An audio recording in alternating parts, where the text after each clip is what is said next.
ఓం శ్రీ అరుణాచలేశ్వరాయ నమః. నిన్న మనం కావ్యకంఠ గణపతి ముని రథాన్ని కదపడం, ఆ మనసులో ఉన్న రథాన్ని కూడా కదపమని చెప్పి కొండ దగ్గరికి వెళ్ళి ఆయన్ని రమణుల్ని కలవమని చెప్పడం వరకు జరిగింది. అయితే విరూపాక్ష గుహలో ఈయన ఉంటారు రమణులు. విరూపాక్ష గుహలోకి వెళ్ళడం అంత తేలిక కాదు. ఆ రోజుల్లో జనం విపరీతంగా వెళుతూ ఉండేవారు. అందులో కృతికా దీపోత్సవంలో స్వామివారి ఊరేగింపు జరుగుతున్నంతసేపు జనం స్వామి దగ్గర ఉంటారు. అయిపోగానే రమణుల దగ్గరకు వెళ్ళిపోతారు అందరూ. ఆ విరూపాక్ష గుహ చుట్టూ ఒక తడికి కట్టి తలుపు పెట్టి తాళం వేసేవాడు పళనిస్వామి. ఆయన ఎందుకో ఆ రోజున తాళం వేయడం మానేసి తలుపులు తెరిచి ఏదో శారీరక అవసరం తీర్చుకోవడానికి వెళ్ళాడు. అసలు ఆయన చుట్టూ చాలా జనం ఉంటారు దర్శనానికి వచ్చి. రమణుల దర్శనం అంత తేలికగా అవ్వదు. కాబట్టి ఎలా అవుతుంది? నాకు ఇలా మాట వినబడింది, నేను వెళుతున్నానే ఆయన దర్శనానికి అనుకుని, సరే నాకు ఏ ఈశ్వరుడు ఇది తోపించాడో ఆయనే నిర్ణయిస్తాడని గబగబా పైకెక్కారు. ఏ సంఘటన రమణ మహర్షికి జరిగిందో అదే సంఘటన గణపతి మునికి జరిగింది. రమణ మహర్షి అరుణాచలానికి వచ్చినప్పుడు దేవాలయం తలుపులు తెరిచి ఎవరూ లేకుండా ఎలా ఉందో, అలా విరూపాక్ష గుహలో కూర్చోకుండా విరూపాక్ష గుహ నుంచి బయటకు వచ్చి ఒక బండ మీద కూర్చుని ఉన్నారు రమణ మహర్షి. చక్కగా కళ్ళు తెరుచుకుని చూస్తున్నాడు. పక్కన ఎప్పుడూ నీడలా ఉండే పళనిస్వామి కూడా లేడు. ఒక్క భక్తుడు కూడా లేడు. తడిక తీసేసి తలుపులు తీసేసి ఉన్నాయి. ఏమి ఆశ్చర్యం! గుహలో ఉంటే అంతర్ముఖులై ఉంటారు, పలకరు, మాట్లాడకూడదు. బయటకు వచ్చి బండ మీద కూర్చుని కళ్ళు తెరుచుకుని ఉన్నారే అని గబగబా పరిగెత్తారు. పరిగెత్తి ఆయన ముందు పడిపోయి తన కుడి చెయ్యి కుడిపాదం మీద, ఎడమ చెయ్యి ఎడమ పాదం మీద వేసి గట్టిగా పట్టుకున్నారు. రెండు పాదాలు పట్టుకుని, అయ్యా, తపస్సు అన్న మాటకి అర్థం తెలియకుండా తిరుగుతున్నాను. మీరు దయచేసి ఈ దేవుణ్ణి అనుగ్రహించి తపస్సు ఏమిటో తెలియజేయవలసింది అన్నారు. ఆయన చాలా కాలంగా మాట్లాడకపోవడం వల్ల రమణులకి ఆయన కంఠనాళాల్లోంచి మాట వచ్చేది కాదు. ఆయన తేరిపారా చూసి గుర్తుపట్టారు. దేవాలయంలో హరసహస్రం చదివిన వ్యక్తి ఇతనే. కావ్యకంఠ గణపతి ముని అనే బిరుదుతో కూడిన పేరున్నవాడు ఇతనే, అంతే. యథార్థానికి పరమేశ్వరుడు విఘ్నేశ్వరుణ్ణి సుబ్రహ్మణ్యేశ్వరుణ్ణి కలిపాడు కదండి ఇక్కడ. ఎందుకంటే రమణులు సుబ్రహ్మణ్యేశ్వర స్వామి అవతారమని, కావ్యకంఠ గణపతిమతి విఘ్నేశ్వరుడని మనం ఇదివరకు చదువుకున్నాం. అక్కడ అన్న కాళ్ళని తమ్ముడు పట్టుకుంటాడు, ఇక్కడ తమ్ముడు కాళ్ళని అన్న పట్టుకున్నాడు, అంతే తేడా. ఈయన ఎప్పుడైతే కాళ్ళు పట్టుకున్నారో కంఠాన్ని సవరించుకుని రమణులు మొట్టమొదటిసారి నోరు విప్పారు. నోరు విప్పుతూనే నాయనా అన్నారు. అందుకని కావ్యకంఠ గణపతి ముని పేరు నాయన అని మారిపోయింది. ఎప్పుడో ఎవరితో ఏమీ మాట్లాడడం కానీ పిలవడం కానీ చేయని స్వామి అకస్మాత్తుగా నాయన అన్నారు. నాయన అని దక్షిణ దేశంలో విఘ్నేశ్వరుణ్ణి పిలుస్తారు. నాయన అని అక్కడ అంటూ ఉంటారు. విఘ్నేశ్వరుడు పేరు పెట్టుకున్న మనుషుల్ని నాయన అని కూడా పిలుస్తూ ఉంటారు. ఒక్క ఈశ్వరుణ్ణే దేవాలయంలో ఉన్న స్వామినే నాయన అని పిలుస్తారు. నాయన అని గణపతి మునిని పిలిచారు రమణులు. ఆయనకి ఏమి కనపడిందో మరి గణపతి మునిలో నాయన అని పిలిచి, నువ్వు అడిగిన దానికి జవాబు చెప్తాను చూడు. మనకి నేను నేను అని ఒక భావన పుడుతూ ఉంటుంది లోపల నుంచి. అది ఎప్పుడూ లోపల నుంచి వస్తూనే ఉంటుంది. అహం స్ఫురణ అనేవారు మహర్షి దాన్ని. నేను నేను అన్న భావన వస్తూనే ఉంటుంది. కాబట్టి అది ఎలా ఉంటుందంటే, నేను పడుకోవాలి, నేను అలసిపోయాను, నేను ఇవాళ పలహారం తక్కువ చేశాను, నేను అన్నం తిన్నాను, ఇలా నేను అన్న భావన ఎక్కడి నుంచి పుడుతుందో ఆ మూలంలోకి వెళ్ళు. మనసుని ఆధారం చేసుకుని వెళ్ళు. ఏ మూలం దగ్గరికి వెళ్ళాలో ఆ మూలం దగ్గరికి వెళ్ళినప్పుడు మనస్సు అందులో లయమైపోతుంది. ఆ లయమైపోయిన చోటే తపస్సు సిద్ధి పొందే చోటు. నువ్వు మంత్రజపం చేస్తున్నావు అనుకోండి, మంత్రజపం చేసేటప్పుడు మంత్రనాదం ఎక్కడ మొదలవుతుందో ఆ నాదం ప్రారంభ స్థానం ఎక్కడుందో అక్కడికి వెళ్ళి వెనక్కి వెళ్ళాలి. వెడితే ఆ స్థానంలో ఆ మనసు లయమైపోతుంది. అదే తపస్సు అని 2 వాక్యాలు చెప్పారు. చెప్పగానే ఆయన ఆశ్చర్యపోయి, ఇన్ని గ్రంథాలు చదివాను, ఇంతమంది మహాత్ముల్ని కలిశాను, కానీ తపస్సు అన్న మాటని ఇంత అద్భుతంగా నిర్వచనం చేసిన వారు నాకు ఇప్పటివరకు కనబడలేదు. నా అదృష్ట విశేషం మహానుభావ, మీ దర్శనమైంది. తపస్సు అన్న మాటకి నాకు ఇవాళ యథార్థమైన అర్థం గోచరించింది. తప్పకుండా అలా చేస్తానని అనగానే భగవాన్ అన్నారు, వెళ్ళి గుహలో కూర్చుని ధ్యానం చేయి, తపస్సు చేయమని అనగానే ఏం అదృష్టం! రమణ మహర్షి బయట కూర్చుని తాను విరూపాక్ష గుహలో కూర్చోవడం. వెంటనే గణపతి ముని ఆ విరూపాక్ష గుహలోకి వెళ్ళి కూర్చున్నారు. 1 గంట సేపు ధ్యానం చేశారు. రమణులు చెప్పిందేదో దాన్ని పూర్తిగా అనుభవించిన స్థాయి లేదు, కానీ మార్గం దొరికింది. సంతోషంతో మళ్ళీ బయటకు వచ్చారు. బయటకు వచ్చి ఆయనకు నమస్కరించే లోపల ఊరు వాడ ఈ వార్త తెలిసిపోయింది. కొండ మీద కూర్చున్న మౌనస్వామి నోరు విప్పారట. ఎవరినో నాయనా అని పిలిచారట. ఎవరో ప్రశ్న అడిగితే 2 మార్గాలు చెప్పారట. అనేసి తెలిసేసరికి తిరువణ్ణామలై అంతా కొండెక్కేసింది. కొండెక్కగానే ఎవరాయన, ఎవరితో మాట్లాడారు? పొద్దున్నంతా తిరువణ్ణామలైలో ప్రశ్న, ఏ మహానుభావుడొచ్చి నిలబడితే రథం కదిలింది? ఇప్పుడు ఏ మహానుభావుడితో రమణ మహర్షి మాట్లాడారు? వెంకటరమణన్ మాట్లాడారు. ఈయన్ని చూపించారు. రథం నడిచింది ఈయన వల్లనేనట. ఇప్పుడు మాట్లాడింది ఈయన వల్లేనట. అసలు రథం నడవడం ప్రారంభమైంది. వెంటనే రమణ మహర్షి చెప్పిన దానికి శ్లోకరూపం ఇచ్చి రమణ పంచకం, రమణుల తత్వం మీద 5 శ్లోకాలు చెప్తూ ఆయన అన్నారు, ఈయన పేరు వెంకటరమణన్ కాదు, ఇక నుంచి భక్తులు ఆయన నామాన్ని జపం చేసుకోవడానికి వీలుగా ఆయన నామజపం చేయడం చేత ఆయన అనుగ్రహంతో ప్రతిబంధకాలన్నింటినీ పోగొట్టుకుని తత్వ విచారణ చేయడానికి కావలసిన యోగ్యతను పొందడం కోసం ఈయనకి నేను రమణ అని పేరుంచుతున్నాను. ఈయన నాయన అని నాకు పేరుంచారు. ఈయనకి రమణ అని పేరుంచుతున్నాను. భగవంతుని విభూతులన్నీ ఆయన అందున్న కారణం చేత భగవాన్ రమణ మహర్షి అని పేరుంచుతున్నానని, ఇక నుంచి అందరూ ఆయన అలా పిలవాలని శాసనం చేశారు. అప్పటి నుంచి లోకంలో భగవాన్ రమణ మహర్షి అన్న పేరొచ్చింది. కొంతకాలం అయింది. అప్పటి నుంచి కావ్యకంఠ గణపతి మునితో మాట్లాడుతూ ఉండేవారు రమణులు. వచ్చిన వాళ్ళతో కూడా అప్పుడప్పుడు నోరు విప్పి మాట్లాడడం మొదలుపెట్టేవారు మహర్షి. కొంతకాలం అయిన తర్వాత కావ్యకంఠ గణపతి మునిని అడిగారు, నాకు కూడా ఏదైనా గుహ విడిదిగా ఇవ్వండి అని. నేను ఆ గుహలో కూర్చుని తపస్సు చేసి ఉమాసహస్రం రచన చెయ్యాలని కోరికగా ఉంది. పరదేవతా నామాలను నేను ఉమాసహస్రం అన్న పేరుతో రచన చెయ్యాలి. అందులో అమ్మవారికి సంబంధించిన బీజాక్షరాలన్నిటినీ కూడా నిక్షిప్తం చేస్తానని అడిగారాయన. రమణ మహర్షి స్వయంగా కావ్యకంఠ గణపతి ముని చెయ్యి పట్టుకుని అక్కడే ఉన్న మామిడి చెట్టు గుహలోకి తీసుకువెళ్ళి, ఇదిగో నువ్వు ఈ గుహలో కూర్చుని ఉమాసహస్రం రచన చేయవలసింది అన్నారు. 20 రోజుల లోపలే ఈ సహస్రాన్ని పూర్తి చేస్తాను. 20వ రోజు అర్ధరాత్రి 12 గంటల వరకు నేను ఉమాసహస్ర రచన పూర్తి చేయకపోతే అప్పటి వరకు ఎంత రచన చేశానో ఆ రచనంతా చింపేస్తానని ప్రతిజ్ఞ చేశారు కావ్యకంఠ గణపతి ముని. అక్కడి వరకు బాగానే ఉంది. హరసహస్రం అన్ని శ్లోకాలు రోజూ చదివినా పరమశివుడు అన్నం పెట్టలేదన్న కోపంతో హరసహస్రాన్ని చింపేశాను అంతకుముందు. అందులో ఏవో కొద్ది శ్లోకాలే మిగిలాయి. ప్రతిరోజు ఆయన ధ్యానం చేస్తూ ఉండేవారు. ఆ ఉమాసహస్రం రచన చేస్తూ ఉండేవారు. హెచ్చెమ్మాళ్ళ అన్న ఆవిడ అన్నం పట్టుకొచ్చి ఇస్తూ ఉండేది.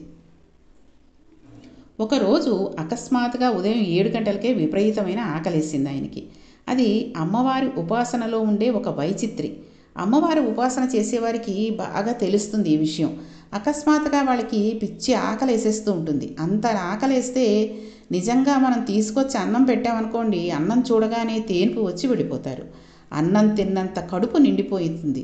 రామకృష్ణ పరమహంసకు అలాగే వేస్తుంటే ఆయనతో ఉండే అంతేవాసి తీసుకువెళ్ళి అన్నకుంభం చూపించారు. చూపించగానే ఆయనకు తేన్పు వచ్చేది. ఈయనకి విశేషమైన ఆకలేస్తోంది ఉదయం 7 గంటలకే. రాత్రి పాలు తాగుతారు. ఎలా 7 గంటలకు అన్నం ఎక్కడి నుంచి వస్తుంది అనుకున్నారు. హెచ్చెమ్మాళ్ళ అన్నం పప్పు వండుతోంది. ఆవిడకు అకస్మాత్తుగా దివ్యస్వరూపం ఒకటి కనపడి వెంటనే గణపతి మునికి అన్నం పట్టుకెళ్ళి ఇచ్చేసేయి అన్నట్లు వినబడింది. ఆవిడ గిన్నెలో అన్నం పప్పు పట్టుకెళ్ళి చూతగుహలో పెట్టింది. చూతగుహ అంటే మామిడి చెట్టు గుహ. చూడండి, వినాయక చవితికి చూతపత్రం సమర్పయామి అంటాం కదండి, అలాగా. ఆయన రెండిటి వంక చూశారంతే, తేన్పు వచ్చేసింది. 17 రోజులైంది. 4 వంతులు పూర్తయింది ఉమాసహస్రం. ప్రతిరోజు సాయంకాలం భగవాన్ రమణ మహర్షి కూడా వచ్చి కూర్చుని అప్పటి వరకు ఎంత భాగం రచన పూర్తయిందో అంత భాగాన్ని వింటుండేవారు, మాట్లాడుతూ ఉండేవారు, వెళ్ళిపోతూ ఉండేవారు. 4 వంతులు పూర్తయిన తర్వాత 17 రోజులు అయిపోయింది కదండి, ఇంకా 3 రోజులుంది.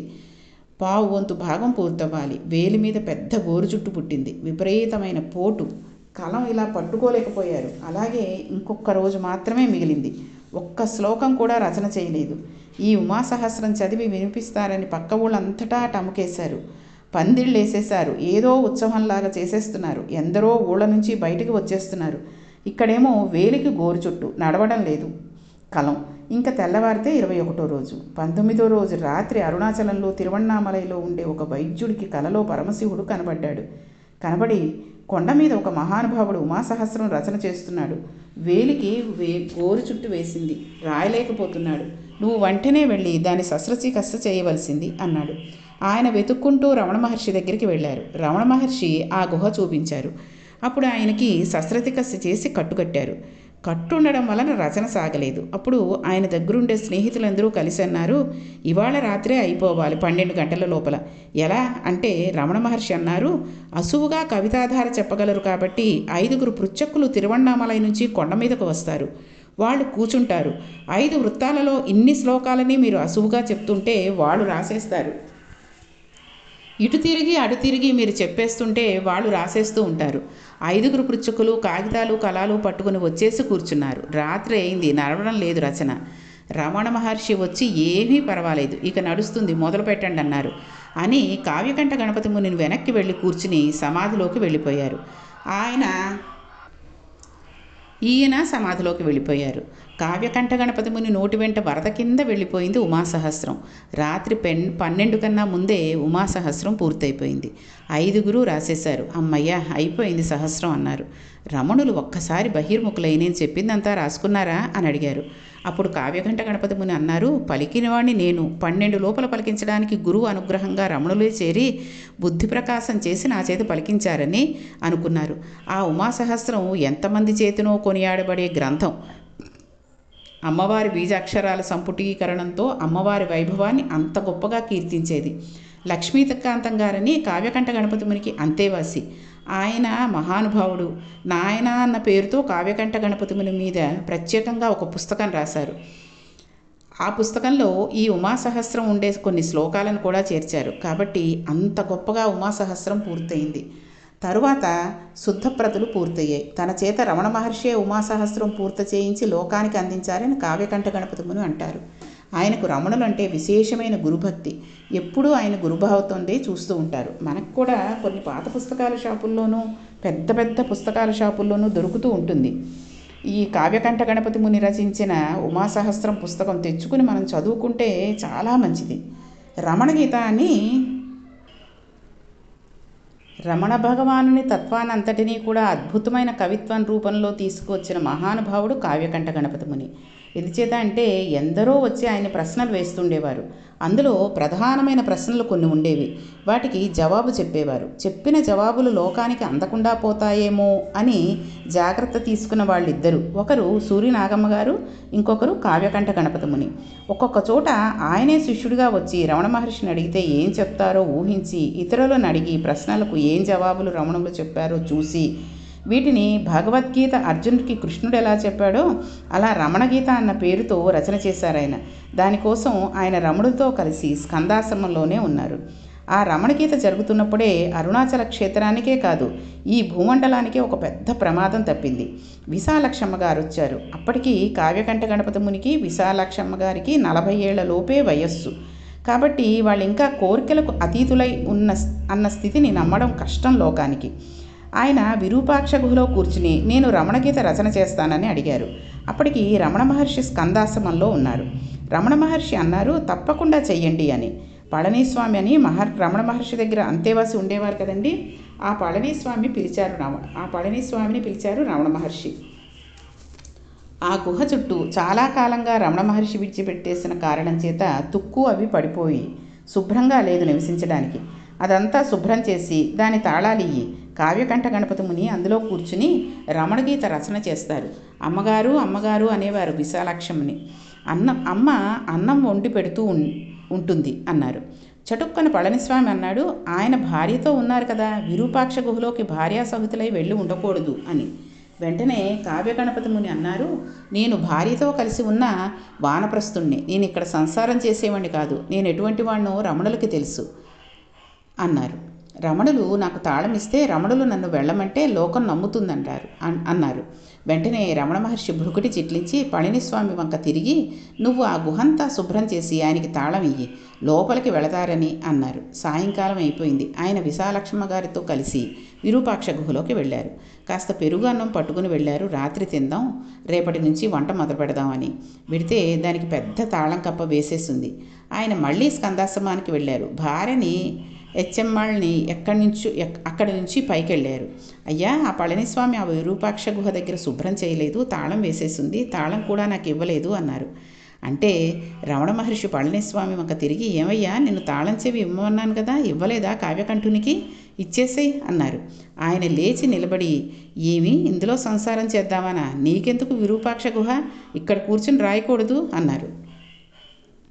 ఆయన అలా అనేసరికి కావ్యకంఠ గణపతి మునికి విపరీతమైన ఆగ్రహం వచ్చేసి, నా జీవితాన్ని తప్పుపెట్టావు, నా వానప్రస్థాన్ని తప్పుపెట్టావు, నా భార్యతో కలిసి విరూపాక్ష గుహంలో సంసారం చేస్తానన్నావు, ఇంత దారుణమైన మాట మాట్లాడావు కనుక ఈ పృథివి తగలపడిపోవుగాక నా ఆగ్రహం చేత, నా శక్తి అదైతే గణపతి నా వాకు యథార్థం చేయుగాక అని విపరీతమైన ఆవేశంతో తాళం చెవి పుచ్చుకోకుండా వెళ్ళి ఒక రాయి తీసుకుని ఆ తాళం కప్పను కొట్టారు. ఆయనకి పరశురామ మంత్రాలు ఉన్నాయి. ఆ అగ్నిహోత్ర ప్రభావానికి తాళం ఊడి కింద పడిపోయింది. ఆ రాతికి అది పడదు అసలు నిజానికి. ఆయన వెంటనే గుహలోకి వెళ్ళిపోయి ఎదురుకుండా ఉన్న ఒక రాతిపై కూర్చుని తీవ్ర దుర్కులతో భూమి వంక చూస్తున్నారు. రమణ మహర్షి ఇది గమనించారు. పరమ ప్రమాదం వచ్చింది. ఇంత మంత్రజపం చేసేసాడు, మంత్రసిద్ధులు పొందేశాడు, కోపానికి వసుడైపోయాడు. ఇప్పుడు తనకున్న అన్నిటినీ భూతలం మీద పెట్టాడు. ఈ భూమిని పాడు చేయాలనుకుంటున్నాడు అని బయటికి వచ్చి నిలబడి స్కందాశ్రమంలో ఒక్కసారి ఆకాశం వంక చూశారు. చూసేటప్పటికీ అకస్మాత్తుగా మబ్బులొచ్చి మెరుపులు పిడుగులతో వర్షం ప్రారంభమైంది. అందరూ ఆశ్రమంలోకి వెళ్ళిపోయారు. ఒక్క రమణ మహర్షి మాత్రం లోపలికి వెళ్లకుండా చాలా గంభీరంగా, చాలా తీవ్రంగా ఆలోచిస్తూ అలా నిలబడి ఆకాశం వంక చూస్తున్నారు. పిడుగులు పడుతున్న ధ్వనులు వినపడుతున్నాయి. ఒక్కసారి ఆయన గొడిగినట్లయింది. ఈ భూతల 14 భువనాలు పాడైపోవాలన్నాడు. 14 భువనాలు పాడైపోవడం కన్నా 14 భువనాల స్వరూపమైన అరుణాచలేశ్వరుని రథం తగలపడిపోవు కాక అనగానే పిడుగు వెళ్ళి అరుణాచలేశ్వరుని రథం మీద పడి ఆ రథం కాలిపోయింది. అక్కడికి వెళ్ళిన వాళ్ళకి తెలుస్తుంది, స్కందాశ్రమం నుండి విరూపాక్ష గుహ దగ్గరగానే ఉంటుంది, కానీ ఆ దారిలో నడవడం చాలా కష్టం. ఎంత జాగ్రత్తగానో నడవాలి. కాళ్ళు జారిపోతూ ఉంటాయి. అందున అంత వర్షం పడినప్పుడు జారి పడిపోతూ ఉంటారు.